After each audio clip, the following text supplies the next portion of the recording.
ভাবেই ওনারা এটা ধারণ করেছেন। যেমন যুদ্ধের সময় ৭১ সালে জিয়া রহমান সম্পর্কে আপনারা জানেন।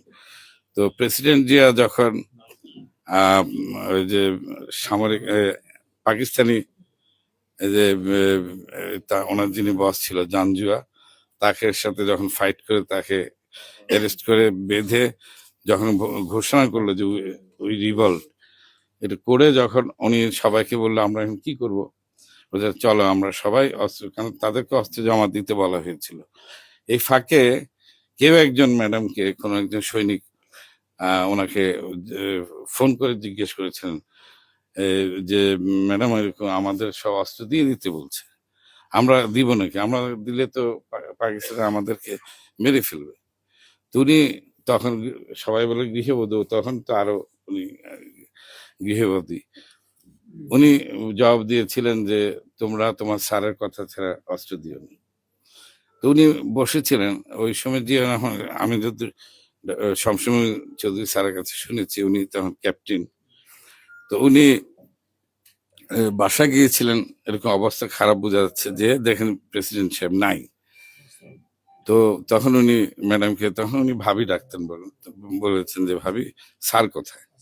তাহলে আপনার স্যার তো হেডকোয়ার্টারে গেল, আমি খাওয়া নিয়ে বসে আছি, তো আসবে বলে উনি এখন আসেনি।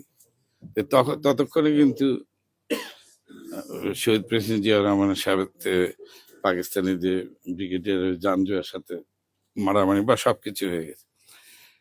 তো শমসুমী চৌধুরীও যে দেখতেছি এই ঘটনা, যখন উনি সব সৈনিকদের নিয়ে বলল যে চলো আমরা রেল লাইন ধরে আমরা এগুতে থাকি, তখন কালুরঘাটের চিন্তা প্রথম আসেনি যে আমরা রেল লাইন ধরে যাই।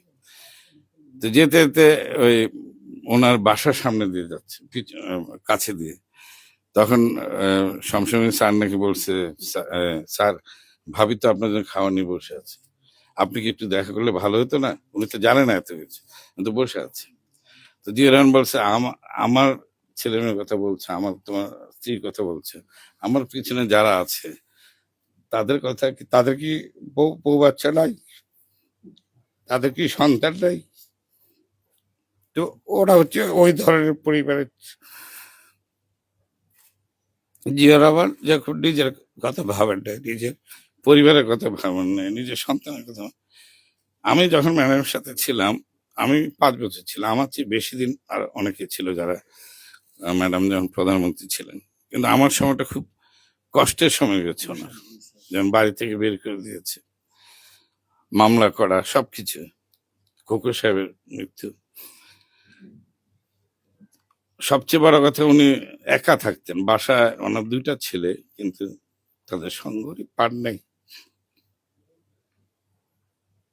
একা থাকতে ছলাক।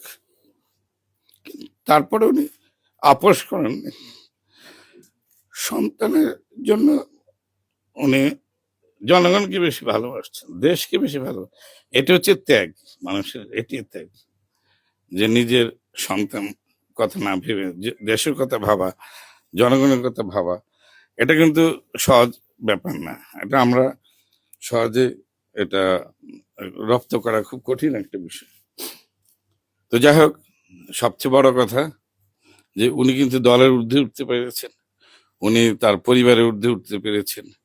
উনি শুধু বিএনপি নেত্রী হিসেবে মৃত্যুবরণ করেননি, উনি দলের ঊর্ধ্বে, উনি নিজের মতবাদের ঊর্ধ্বে উঠে উনি সবার জনপ্রিয়তা লাভ করে উনি মৃত্যুবরণ করেছেন। এবং আমার আরেকটা কথা মনে পড়ছে যে যেদিন শেখ হাসিনার স্বামী ওয়াজেদ সাহেব মারা গেলেন, তো সেদিনও মানে আমরা যেতে পারবো কিনা বিভিন্ন ধরনের ধোঁয়াশা ছিল। যাক, আমি সংক্ষেপে বলব, একটা কথাই শুধু বলি, সেদিন 5 নম্বর আমরা গেছি, আমাদেরকে বলা হলো যে খুব তাড়াতাড়ি যদি আপনারা আসতে পারেন তাহলে আপনারা আসেন। তো আমরা গেলাম, অল্প সময় চেষ্টা করলাম সাথে, আমাদের অবশ্য গাড়িটা রেডি ছিল, সিগন্যালের অপেক্ষা ছিলাম। তা আমি একটা জিনিস দেখলাম যে ওখানে ওয়াজেদ সাহেব মারা গেছে, অনেক লোক বা অনেক মহিলারা আসছে, কিন্তু যখন ম্যাডাম গেলেন আমি আশেপাশে মহিলাদের বলতে শুনলাম যে এই তো খালেদা জি আসছে, খালেদা আসছে, সব দৌড়াদৌড়ি চলে গেছে ম্যাডামকে দেখার জন্য। অথচ তারা আসছে, ওয়াদের সাহেব মারা গেছে, এটা শুনে আসছে সহমর্মিতা দেখানোর জন্য। তো ম্যাডাম দেখেন, আওয়ামী লীগের লোকদের কাছেও ম্যাডাম একটা আলাদা একটা তার একটা মানে কি বলবো, একটা সম্মোহন করার যে ক্ষমতা, উনি সবাইকে সম্মান করতে পারেন। তো যাই হোক, ওনার সম্পর্কে অনেক স্মৃতি চারণ করা যাবে, অনেক কথা বলার। আমার আরো দু একটা কথা এখন, মনে হচ্ছে না, তো বলতে চেয়েছিলাম। তো শেষ কথা যেটা, আপনারা অনেকেই বলেছেন যে উনি যেটা আসলে রেখে গেছেন, ওনার যে আদর্শ, আমরা যদি সেটা ধারণ করতে পারি তাহলে দেশে আমরা কিছু অবদান রাখতে পারবো। আর একটা কথা আমি ব্যক্তিগত আমার মতামত, যে আপনারা যে যে বীজ লাগাবেন যে গাছের, সেই গাছটা কিন্তু হবে, অন্য গাছ হবে না। আপনার আর মানে আল্লাহ এমন ভাবে তৈরি করে, দেখেন আমরা এই পৃথিবীতে আছি, একদল আছি, আজকে আজকে কথা বলছি, আমরা কালকে হয়তো থাকবো না, আরেক দল আসবে, আরেক দল যাবে। আল্লাহ পৃথিবীটা এইভাবেই তৈরি করেছেন। আমরা কিচ্ছু নিয়ে যেতে পারি না। এই যে ভূমি নিয়ে মারামারি, ভাই ভাই ভাইকে ভাই খুন করতেছে, এক হাত জায়গা নিয়ে, 1 ইঞ্চি জায়গা নিয়ে, কিন্তু কেউ আমরা কিছু নিয়ে যেতে পারবো না। কিন্তু একটা জিনিস আমরা নিয়ে যেতে পারবো, সেটা তো আমল আছি। আরেকটা যে আল্লাহ তৈরি করেছে, দেখেন আপনি যদি একটা ভালো কাজ করেন, যে কোনো একটা ভালো কাজ, সেটার ফল আপনি পাবেনই। আবার যে কোনো একটা খারাপ কাজ করবেন, আপনার জীবনটা বিস্ময় হয়ে যাবে। আমি এটা হয়তো গল্প, সত্যি কিনা জানি না, একটা বাচ্চা ছেলে তার মায়ের জন্য ওই ওষুধ কেনার টাকা নেই, সে ওষুধ নিয়ে চলে যাচ্ছে। তো দোকানদার তাকে ধরলো যে তুমি কেন এই ওষুধ না দিয়ে কেন যাচ্ছ? তো পাশে একটা পারিবারিক রেস্টুরেন্ট ছিল, এক ভদ্রলোক তার ছেলে মেয়েকে নিয়ে রেস্টুরেন্টটা চালায়। তো রেস্টুরেন্টে ওই যে চালায়, রেস্টুরেন্ট মালিক এসে বললো যে এই তুমি কেন এই কাজটা করলা বলো তো? বলছে ওকে মেনে না, আমি কথা শুনি। তো বললো যে আমি আমার মায়ের জন্য ওষুধ নিচ্ছি, কিন্তু আমার তো টাকা নেই। তখন উনি আরো 50 টাকা দিয়ে দেন, দিয়ে এবং মেয়েকে বলেন যে তুমি স্যুপ তৈরি করে দাও। ওই ওর মা অসুস্থ, তুমি এটা বিরক্ত যে বাবা টাকাও দিল আবার স্যুপও দিচ্ছে। কিন্তু 30 বছর পর একদিন ওই ভদ্রলোক অসুস্থ হয়ে পেলেন, হঠাৎ করে স্ট্রোক। তোর মেয়েটাও অনেক বড় হয়ে গেছে, তারও বয়স আগে ছিল 10, এখন আরো 30 বছর 40। তো দেখা গেল বাবার চিকিৎসার জন্য একটা বড় হাসপাতাল নিয়ে গেলো, কিন্তু ওই হাসপাতালে যে বিল দেওয়া হলো যে তার 7 লাখ টাকা লাগবে, মেয়েটার কাছে নাই। তো মেয়েটা খুব চঞ্চল ভাবে কি করবে, ডাক্তার কাছে বললো দেখেন আমার তো অত টাকা নাই, আমার বাবার চিকিৎসা যদি করতে পারে। তো ডাক্তার তাকিয়ে দেখলো, তখন তার 30 বছর আগের কথা মনে হলো। ডাক্তার বললো যে অপারেশনটা হবে, তুমি যাও। তারপর অপারেশন হলো, একটা সুন্দর খামে বিল দেওয়া হলো। ওই বিলটা কি, ওটি charge free, doctor charge free, ওষুধ ফ্রি।